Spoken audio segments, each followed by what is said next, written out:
Right, so we're looking at the screen now, and the finish line's actually lined up with that yellow line on the board.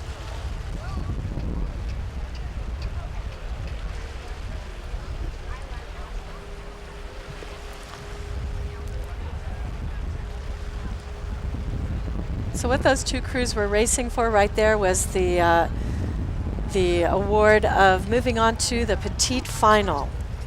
The 3 and 4 move on to the petite final, and 5, 6, and 7, if there is one, are done for the day. They're packing their boats up and putting them on the trailer. So that was a pretty awesome race for that last spot in the petite final, which will be today at 6:20.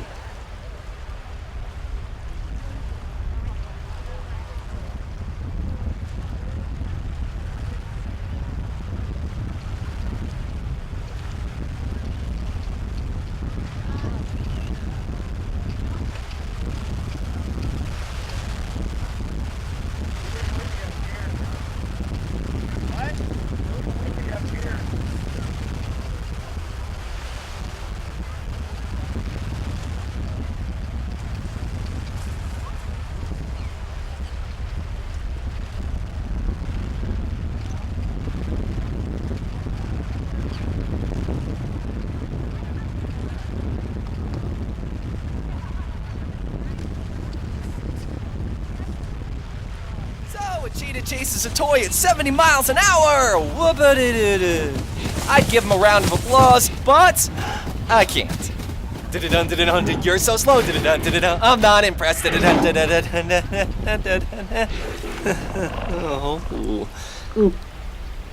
Get as close as you dare to the world's fastest carnivore, Cheetah Run, always included at the San Diego Zoo Safari Park.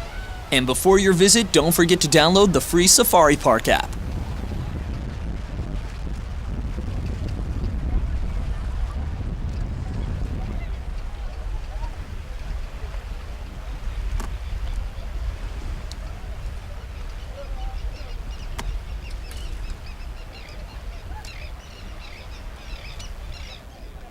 State, Iowa, Kansas State, SMU. At the starting line, event number 22, Women's Collegiate Second Varsity, 8, Lane 1, California, Lane 2, University of Wisconsin, Lane 3, Washington State University, Lane 4, University of Iowa, 5, Kansas State University, Lane 6, Southern Methodist University. All crews are away.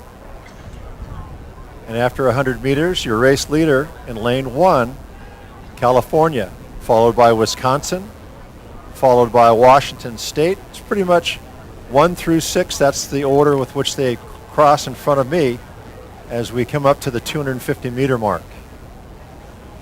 Once again, this is the Women's Collegiate Second Varsity 8. Lane 1, California still leads over Wisconsin.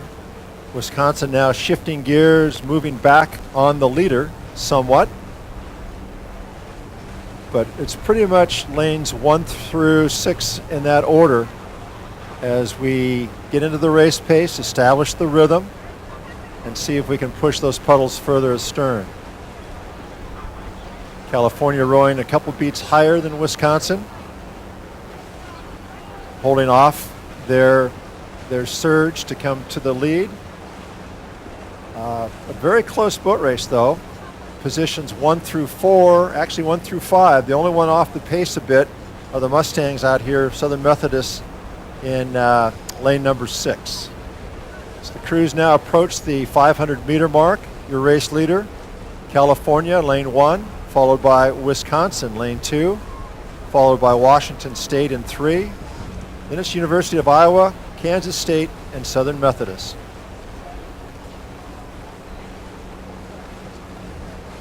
On the water with event number 22, this is the Women's Collegiate Second Varsity First Heat. Get all the designations out there. Looking at lane assignments, the crew from Berkeley, University of California in lane number 1. Wisconsin is in lane 2. Washington State out of Pullman, Washington in lane number 3.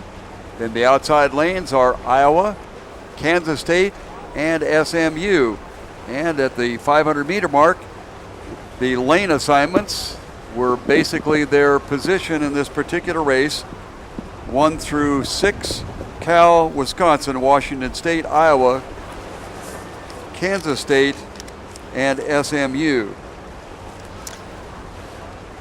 All of the crews in this race are fighting again for their NCAA campaign. The first and second crews will go to the grand final, third and fourth to the petite, and 5 and 6 to the third final this afternoon. And that will run it out to 18 places, which is really what the crews need in order to establish their national ranking.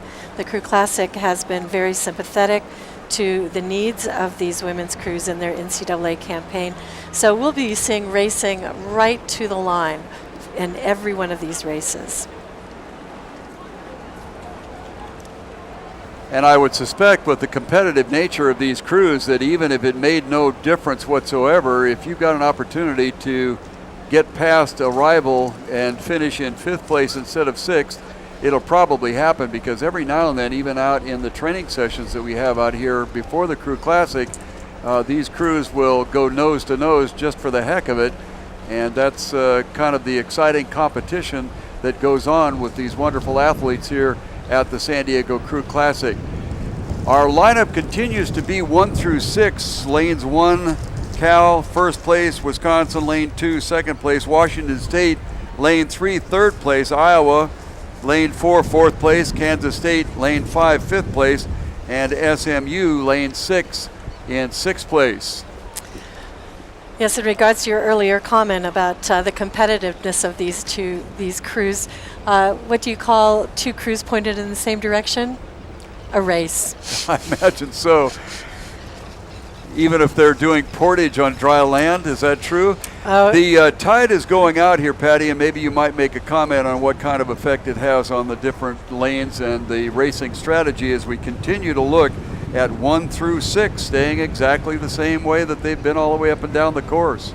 Yes, well, if you look down the course, you'll see that the water seems to change color, and that has to do with the movement of the water. So in those areas where the water is darker, that means that the wind and the tide are affecting both the coxswain steering and the balance of the boat.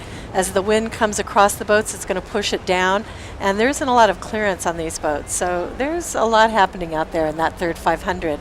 As we come into the final 500, the inside lanes get a little bit more shelter because of the trees and the tents and the crowd. So, of course, those crews will try to take advantage of that and make a move. Speaking about making a move, Washington State has begun to move up on Wisconsin on the outside as Cal continues along the shoreline to hold on to that first position. But Washington State has slid ever so quietly into the second spot and eclipsed the Wisconsin crew. Then all the way to the outside in lane number 4, Iowa has kind of crept into the competition. Following them would be Kansas State and Southern Methodist University. This is California along the shoreline, and they have a stern to bow open water lead. Coming on strong is Washington State on the outside, and currently Wisconsin is fighting them off. Iowa on the far outside, and then comes Kansas State and SMU.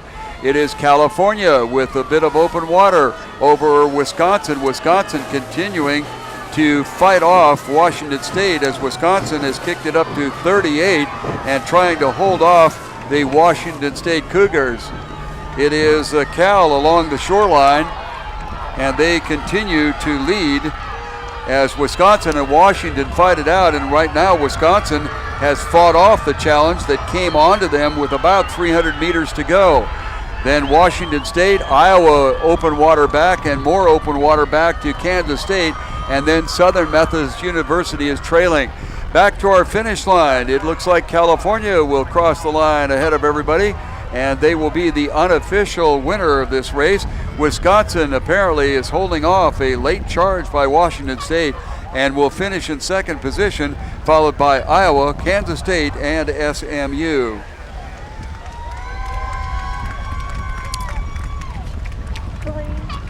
No, the first two crews moved through, and Washington State did not give up. They kicked it up again to 41.5 to try to pull in that crew. What were we saying about competition? Exactly, exactly. The in these crews, not only are they racing against the crews here on a national level, but they're also racing against crews within their conference. This coming to this regatta adds to their strength of schedule. So when they race outside their conference, they're able to use that.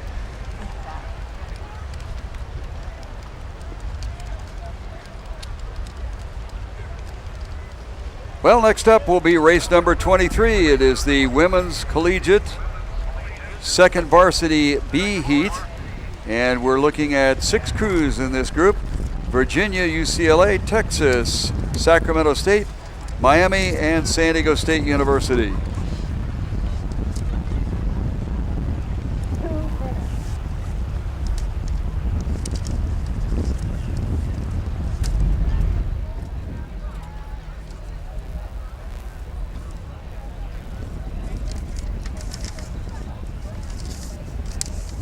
Well, right now we're getting ready for event number 23, and taking us down to the start line to give us the color and excitement of the start, Jim Jorgensen. Jim?